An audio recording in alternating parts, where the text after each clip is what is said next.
आज का टॉपिक है बच्चों intensity of magnetisation. Intensity of magnetisation कहते हैं चुंबकीय तीव्रता। क्या? चुंबकीय तीव्रता। तो देखो बेटा, हम लोग पढ़ चुके हैं जब किसी स्पेसिमेन मतलब सैंपल नमूने को बाह्य चुंबकीय क्षेत्र में रखते हैं तो इसके मैग्नेटिक डाइपोल चुंबकीय द्विध्रुव मैग्नेटिक फील्ड की दिशा में लगभग एलाइन हो जाते हैं, लगभग संरेखित हो जाते हैं। इतना तो हम लोग पढ़ चुके हैं। यहाँ ध्यान देने की बात ये है कि ये जो सब्सटेंस है ये मैग्नेटाइज हो रहा है। ध्यान दीजिएगा, सब्सटेंस क्या हो रहा है? सब्सटेंस का चुंबकन हो रहा है। सब्सटेंस पदार्थ का मतलब पदार्थ चुंबकित तो हो रहा है। किसके प्रभाव में? बाह्य चुंबकीय क्षेत्र के प्रभाव में ना। बाह्य चुंबकीय क्षेत्र के प्रभाव में यह पदार्थ, यह मैटर क्या हो रहा है? चुंबकित हो रहा है या हो गया है। इसमें तो हो गया है। तो इसके यूनिट वॉल्यूम का ना मैग्नेटिक मोमेंट कितना है, इसके एकांक आयतन का चुंबकीय आघूर्ण कितना है, उसको कहते हैं इंटेंसिटी ऑफ मैग्नेटाइजेशन। ये वेक्टर क्वांटिटी है। क्या है? वेक्टर क्वांटिटी मतलब सदिश राशि। यह सदिश राशि है, वेक्टर क्वांटिटी है। इसलिए इसको हमने आई एरो से, वेक्टर आई से रिप्रेजेंट किया। तो हमने क्या कहा कि magnetic moment per unit volume is called intensity of magnetisation. Okay, मतलब एकांक आयतन में चुंबकीय आघूर्ण को चुंबकीय तीव्रता कहते हैं। क्या कहते हैं? चुंबकीय तीव्रता कहते हैं। तो अगर मान लीजिए कि एकांक आयतन में नेट चुंबकीय आघूर्ण वेक्टर एम नेट है, जानती है ये भी क्या है? वेक्टर क्वांटिटी है अपान भी क्या है? Volume. I vector I equal to vector M net upon V. अब वेक्टर में आप पढ़े हैं, एक क्लियर सी बात है कि जो इंटेंसिटी का डायरेक्शन होगा वह किसका डायरेक्शन होगा? मैग्नेटिक मोमेंट का। यानी चुंबकीय तीव्रता की दिशा वही होगी जो चुंबकीय आघूर्ण की दिशा है। समझ में आया? अब रही बात कि इसका यूनिट क्या होगा। अच्छा, ये चुंबकीय आघूर्ण मैग्नेटिक मोमेंट का यूनिट क्या होता है? एम्पियर मीटर स्क्वायर और वॉल्यूम का मीटर क्यूब बराबर एम्पियर अपॉन मीटर बराबर इसको लिखते हैं AM पावर -1 एम्पियर प्रति मीटर। एम्पियर पर मीटर इसकी क्या है? यूनिट है।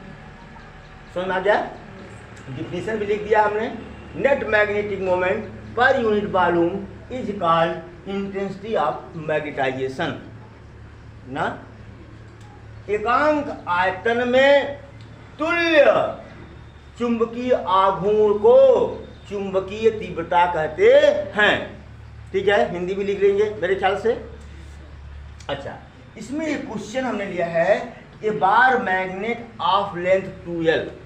एक बार मैग्नेट है, दंड चुंबक है, इसकी लंबाई 2 है, हैज पोलैरिटी स्ट्रेंथ P। इसकी पोलैरिटी स्ट्रेंथ कितनी है? क्या कहते हैं इसको? ध्रुवीय ताकत ना। कितनी है? P है। And it's cross sectional area is A। इसका क्रॉस सेक्शनल एरिया अनुप्रस्थ परिच्छेद कितना है? A है। Find its intensity of magnetisation ना। इसकी चुंबकीय तीव्रता ज्ञात करिए। ये बेटा, आपको पता था वैद्युत द्विध्रुव में, इलेक्ट्रिक डाइपोल में, तो इलेक्ट्रिक डाइपोल चुंबकीय द्विध्रुव क्या था? ये -q था, ये +q था। याद करो, इसके बीच की दूरी क्या थी? 2L थी। याद है?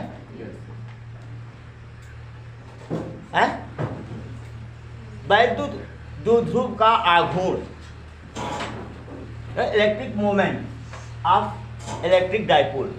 P बराबर था, याद करो, P बराबर क्या था, Q इंटू 2L। ध्यान दो, Q इंटू, इसका डायरेक्शन क्या था, निगेटिव टू पॉजिटिव, याद है। यहाँ वेक्टर P क्या था, इस डायरेक्शन में था, निगेटिव टू पॉजिटिव, याद है। उसी तरह से अगर हम बार मैग्नेट को ले लें, क्या ले लें, बार मैग्नेट को ले लें, इसका क्या है, नॉर्थ पोल, इसका क्या है, साउथ पोल, पोल स्ट्रेंथ कितना है, P, इसका पोल स्ट्रेंथ कितना है, P, इसकी लेंथ कितनी है, 2L ना। तो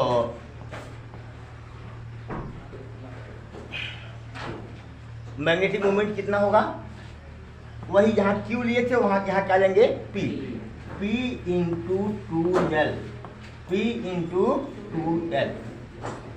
ओके, होगा कि नहीं होगा। अब यही एम नेट निकल गया, क्या हो गया, एम नेट निकल गया। तो आई बराबर क्या होगा बता दो, एम नेट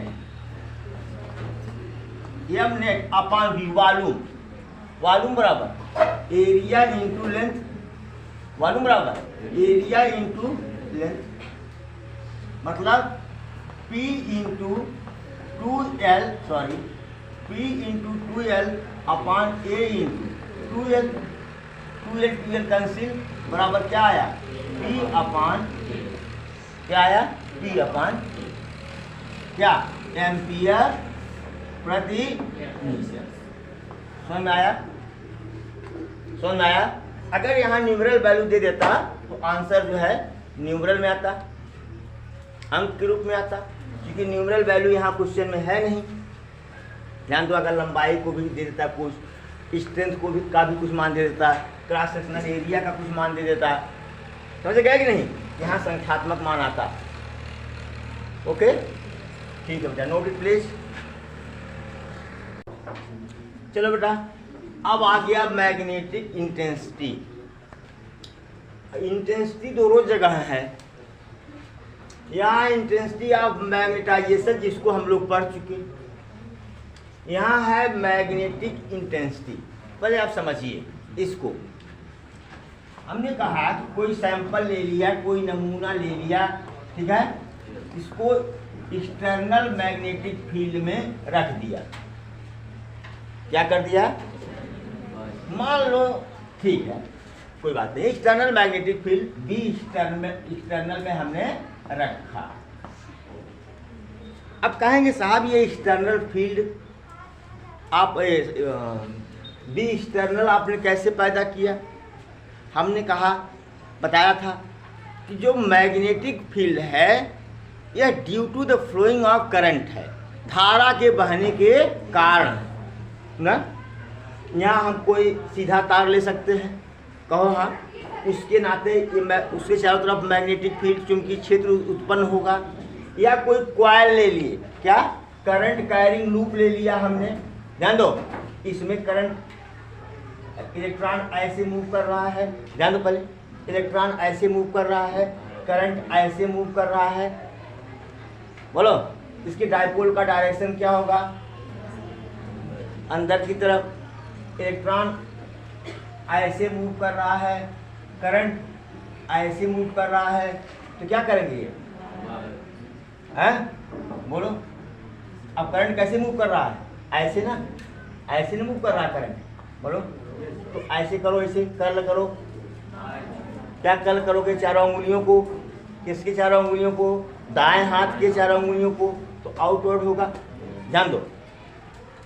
तो ये जो एक्सटर्नल फील्ड है due to the current carrying coil या वायर जो भी कह लो, उसके कारण है ये, ओके, ठीक। ये कर क्या रहा है, तो ये एक्सटर्नल फील्ड क्या कर रहा है, ये सब्सटेंस को मैग्नेटाइज कर रहा है। क्या कर रहा है, सब्सटेंस को क्या कर रहा है, मैग्नेटाइज कर रहा है। और सब्सटेंस क्या हो रहा है, मैग्नेटाइज हो रहा है। ये कर रहा है, ये हो रहा है, ध्यान दो। एक्सटर्नल फील्ड क्या कर रहा है सब्सटेंस को मैग्नेटाइज चुंबकित कर रहा है और ये चुंबकित हो रहा है, ध्यान दो। और इसको जो बाह्य चुंबकीय क्षेत्र है, जो बाह्य चुंबकीय क्षेत्र है, यह पदार्थ को चुंबकित कर रहा है। यानी बाह्य चुंबकीय क्षेत्र के, बाह्य चुंबकीय क्षेत्र की वह शक्ति, वह जिसके द्वारा पदार्थ चुंबकित हो रहा है, उसको एक वेक्टर से रिप्रेजेंट करते हैं, वेक्टर एच। इससे किसी कारण बस वीडियो कट गया। हमने कहा कि ये एक्सटर्नल फील्ड क्या कर रहा है, मैं वीडियो कट गया था फिर शुरू कर रहा हूँ। ये एक्सटर्नल फील्ड क्या कर रहा है, इसको चुंबकित कर रहा है और ये चुंबकित हो रहा है ना। और बाह्य चुंबकीय क्षेत्र जिस क्षमता से नमूने को चुंबकित कर रहा है, उसको किसके द्वारा रिप्रेजेंट करते हैं, वेक्टर एच के द्वारा। इसी वेक्टर एच को हम क्या कहते हैं, मैग्नेटिक इंटेंसिटी। क्या कहते हैं? अब हम आपको पिछली वीडियो में बताए थे। अब बताओ, जब ये लाइन हो रहा है, संरेखित हो रहा है, ये अपना खुद का बताओ मैग्नेटिक फील्ड, चुंबकीय क्षेत्र उत्पन्न कर रहा है कि नहीं? बोलो एक चीज। और यह एक्सटर्नल चुंबकीय क्षेत्र में है ही, इसका चुंबकीय क्षेत्र इसके पास है ही, और प्लस अपना चुंबकीय क्षेत्र है ना। तो सब्सटेंस का जो चुंबकीय क्षेत्र होगा वह हमेशा बाह्य चुंबकीय क्षेत्र से क्या होगा, अधिक होगा। पिछली वीडियो में हमने बताया था ना। तो अब ये बताओ कि बी नेट कितना होगा, बी नेट कितना होगा। बी नेट ऊपर जगह छोड़ रहा हूं, ऊपर तो भी थियरी लिखवाना है। बी नेट क्या होगा, बी नेट क्या होगा, ये proportional to H plus I. H plus I क्यों कह रहे हैं? अगर एच का मान बढ़ाओगे तो आई का मान बढ़ेगा। अगर बाह्य चुंबकीय क्षेत्र की चुंबकित करने की क्षमता को अगर आप बढ़ाएंगे तो पदार्थ का चुंबकीय क्षेत्र की तीव्रता क्या होगी, बढ़ेगी। बात समझ रहे हैं ना। ये जितना ही स्ट्रांग होगा आई उतना ही स्ट्रांग होगा। हम बताए थे यह भी आपको। क्या हमने कहा, अगर इसके टेम्परेचर को घटा दीजिए, फ्रीज में डाल दीजिए, ठंडा हो जाए, खूब ठंडा हो गया, खूब टेम्परेचर को हमने घटाया, ओके, और बहुत स्ट्रांग मैग्नेटिक फील्ड हमने लगा दिया। स्ट्रांग कैसे करेंगे, धारा का मान बढ़ा करके, धारा का मान बढ़ा करके। क्वाइल है, क्वाइल में धारा का मान हमने बढ़ा दिया, फेरों की संख्या बढ़ा दिया, ठीक है। तब क्या होंगे, ये लगभग पूरे का पूरा जो है क्या होंगे, मैग्नेटिक फील्ड के डायरेक्शन में क्या हो जाएंगे, संरेखित हो जाएंगे। याद करो। तो एच बढ़ने से आई बढ़ गया कि नहीं। एकांक आयतन में चुंबकीय आघूर्ण बढ़ गया कि नहीं, बोलो भाई। जब ऐसे था, जैसे इसमें था, ऐसे ध्यान दो, ऐसे ऐसे ऐसे ऐसे ऐसे लगभग लाइन थे ये ना, लगभग लाइन थे। तो एकांक आयतन में अगर यहाँ मैग्नेटिक मोमेंट निकालेंगे और यहाँ एकांक आयतन में मैग्नेटिक मोमेंट निकालेंगे तो यहाँ आई का मान ज़्यादा होगा, यहाँ आई का मान क्या होगा, कम होगा, ठीक है। अगर एच का मान बढ़ाएंगे तो आई का मान क्या होगा, बढ़ेगा। अगर इसे करते ये प्लस, ठीक है। अब आप वैसे सबसे बढ़िया नोट यही होता है कि मैं बोलता जाऊं अब आप लोग खुद बनाते जाएं, लेकिन ऐसा तो आप लोग कर नहीं पाते, इसीलिए हमको थियरी लिखनी पड़ती है। तो इस पहले थियरी लिख दूँ, समझ चुके हैं आप ना। इसके बाद आगे का प्रोग्राम बताता हूँ, आगे कहानी बतलाता हूँ, ठीक है। पहले थियरी हो जाए। चलिए थियरी ले लीजिए। The net magnetic field inside the matter will be due to, मतलब पदार्थ के अंदर तुल्य चुंबकीय क्षेत्र निम्न कारणों से होगी। निम्न कारणों से होगी। पहला, magnetic moment per unit volume inside the substance, पदार्थ के अंदर एकांक आयतन में चुंबकीय आघूर्ण, जिसको हम किससे रिप्रेजेंट करते हैं बेटा? वेक्टर आई से। दूसरा कह रहा है कि external magnetic field or current carrying loop, बाह्य चुंबकीय क्षेत्र या धारावाही लूप। कह रहा capacity of external magnetic field to magnetise the substance is represented by a vector H. This vector is called magnetic intensity. Bracket में दिया वेक्टर H। कह रहा है कि बाह्य चुंबकीय क्षेत्र द्वारा पदार्थ को चुंबकित करने की क्षमता को चुंबकन तीव्रता कहते हैं ना।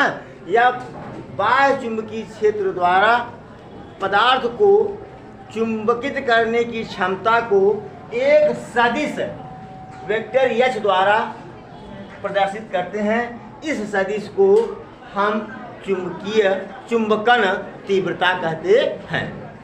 ये तो हो गया आपका। चलो अब क्या है? इसका मतलब ये हुआ कि जो इस बी नेट है, क्या बी नेट जो है ये प्रोपोर्शनल टू क्या है? Vector H plus vector I है कि नहीं? ये बराबर कब होगा भैया? बी नेट के बराबर कब होगा? जब इसमें किसी कांस्टेंट का गुणा कर दें। एक नया कांस्टेंट है जो भी आप लोग नहीं पढ़े थे, ये या जीटा। क्या जीटा क्या है? जीटा H प्लस आई, जीटा H प्लस आई। अब क्या कहेंगे? जीटा क्या है बेटा? जीटा क्या है? नहीं यार, जीटा यहाँ नहीं आएगा, सॉरी जीटा यहाँ नहीं आया। म्यू नॉट, क्या म्यू नॉट H प्लस आई, सो सॉरी, हमें आगे का ध्यान आ गया। Mu not H plus I, okay. अच्छा, यह बताइए आप, अगर इसी मैग्नेटिक फील्ड को ना वैक्यूम में रख दें, कहाँ रख दें? वैक्यूम, कहाँ? निर्वात में रख दें। कहाँ रखें? निर्वात में कोई चुंबकीय द्विध्रुव है क्या? कोई मैग्नेटिक डाइपोल है क्या? नहीं है ना। तो यहाँ I क्या हो जाएगा? 0 ना। If we apply the external in vacuum, यदि हम निर्वात में चुंबकीय क्षेत्र स्थापित करें ना, तो I कितना हो जाएगा बेटा? 0। I 0 होगा कि नहीं? बता दो। तब क्या होगा? ये बी नेट आपका क्या हो जाएगा? Mu naught H। क्या हो जाएगा? Mu naught H। यहाँ वेक्टर का साइन तो यहाँ वेक्टर का साइन। बोलो भाई, है? तो H बराबर क्या हो जाएगा? बता दीजिए हमको। क्या? अच्छा, यहाँ से H की वैल्यू निकालें क्या? यहाँ से H की अगर वैल्यू निकाल दें तो क्या आएगा? मैं निकाला हुआ हूँ, कैलकुलेट कर लोगे तो B net upon mu naught minus I. ठीक बेटा ना। तो म्यू नॉट जानते हो क्या है? म्यू नॉट क्या है? म्यू नॉट क्या है?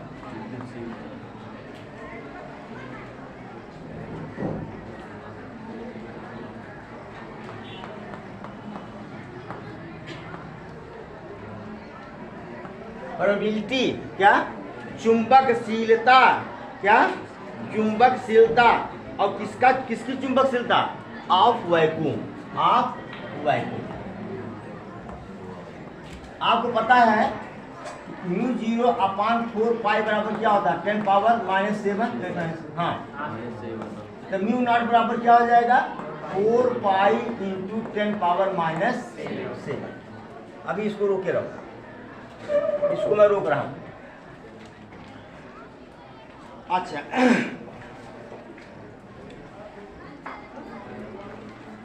इतना पहले रुको, बाद में करना है,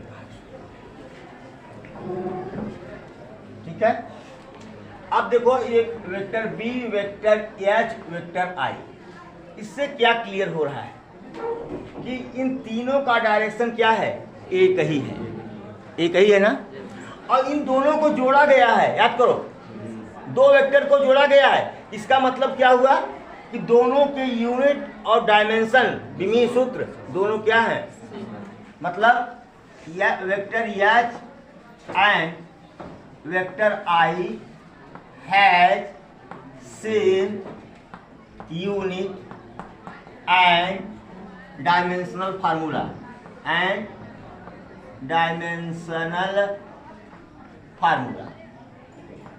एनी प्रॉब्लम? बोलो। अगर यश का मान बढ़ाएं, तो आई का मान बढ़ेगा कि नहीं? अगर एक्सटर्नल फील्ड को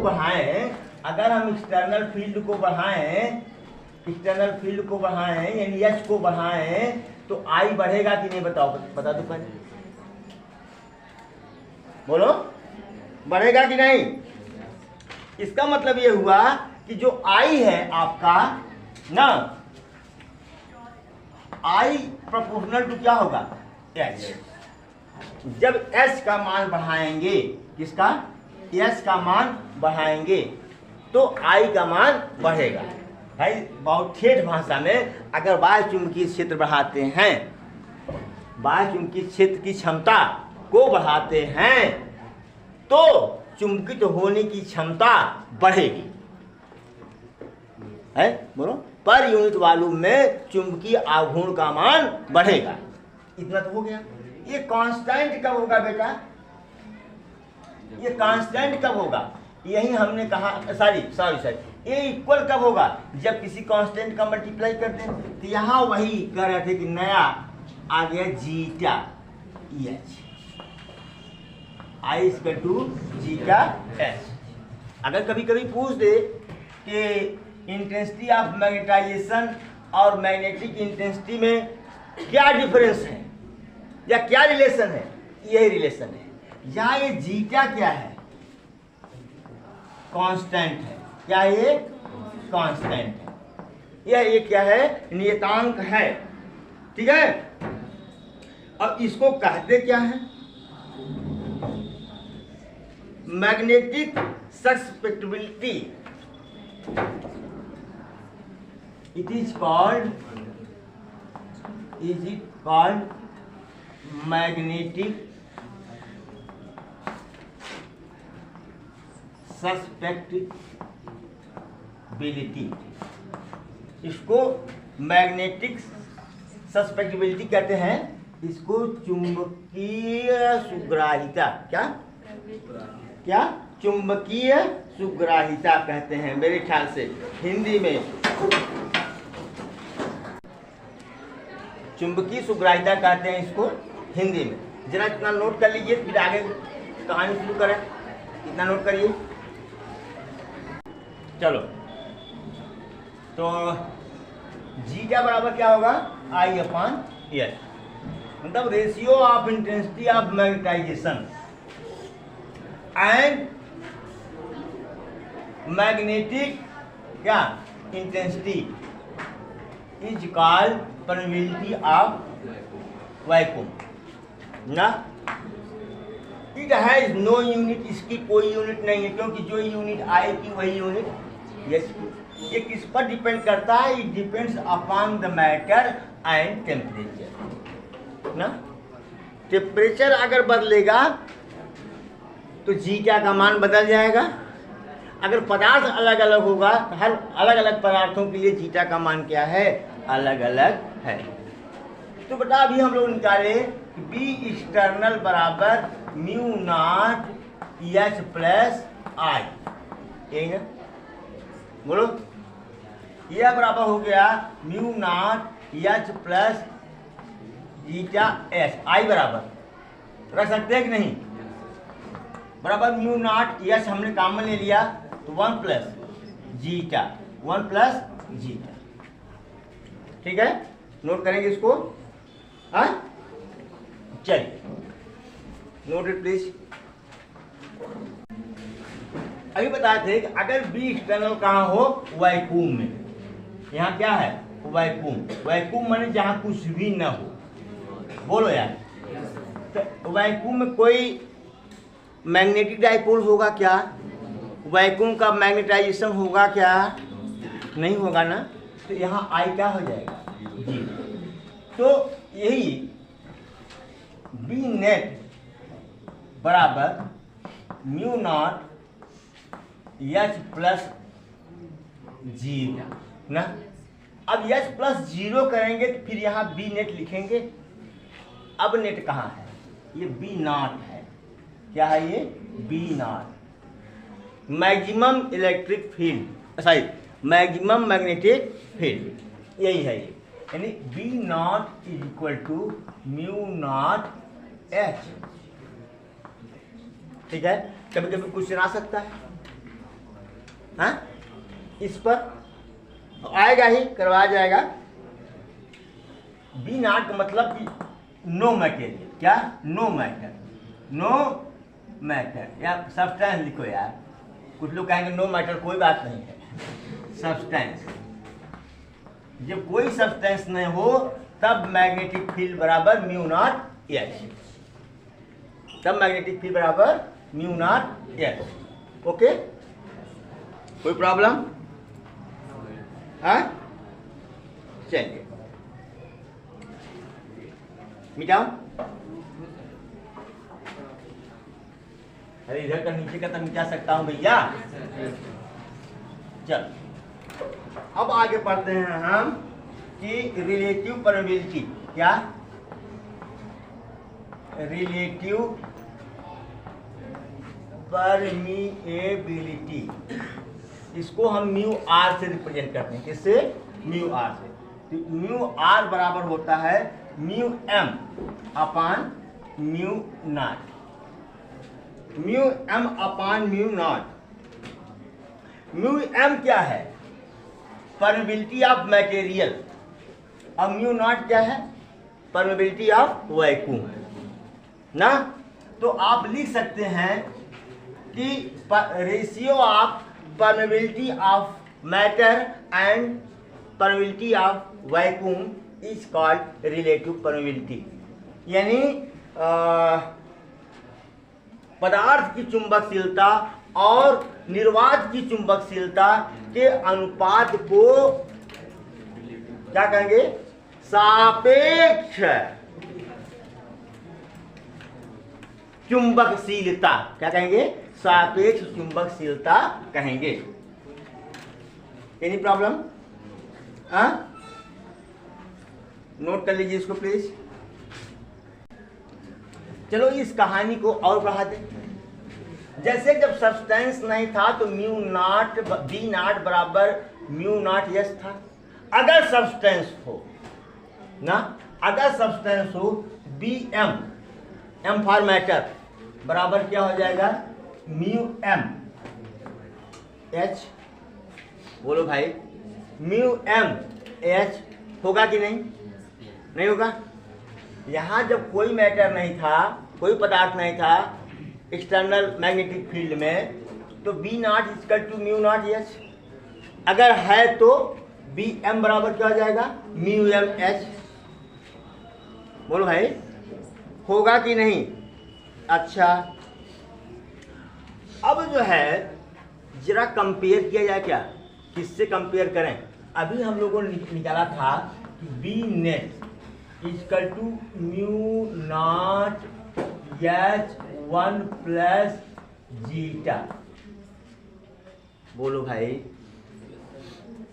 बी नेट किसका था, पदार्थ का ही तो था, बोलो पदार्थ का जो, अरे यार इलेक्ट्रिक फील्ड है, सॉरी मैग्नेटिक फील्ड है, इसमें आपने सस्पेंस रखा, इसके डाइपोल सॉरी हुए मतलब एलाइन हुए, तो जो इसका एक्सटर्नल नेट मतलब H+I भाई, H+ इसी को तो बी नेट कहे हम, बोलो तो बी नेट बराबर μ0H1 + जीटा, यही Bm μmH है। इसका मतलब वो था सेम चीज, वो था दोनों सेम चीजें हैं कि नहीं बता दो पहले ना। और अच्छा, और एक चीज और निकाले थे क्या क्या कि यहाँ पर हम अगर कंपेयर कर दें, क्या कर दें, कंपेयर कर दें तो μm बराबर क्या होगा, μ0 भाई यह तो दोनों में है, μ0 1 प्लस क्या जीटा, 1 प्लस जीटा। अच्छा μm/μ0 बराबर 1 प्लस जीटा हुआ। μm/μ0 को क्या कहेंगे, μr, यानी μr बराबर 1 प्लस जीटा हुआ। यह भी आपका निकल गया, ठीक है। अब इसके आगे आप लोग को तैयार करके आइएगा, हम करेंगे क्या, न्यूमेरिकल। ओके, नेक्स्ट वीडियो में आप लोगों को न्यूमेरिकल मिलेगा। Thank you so much for watching video.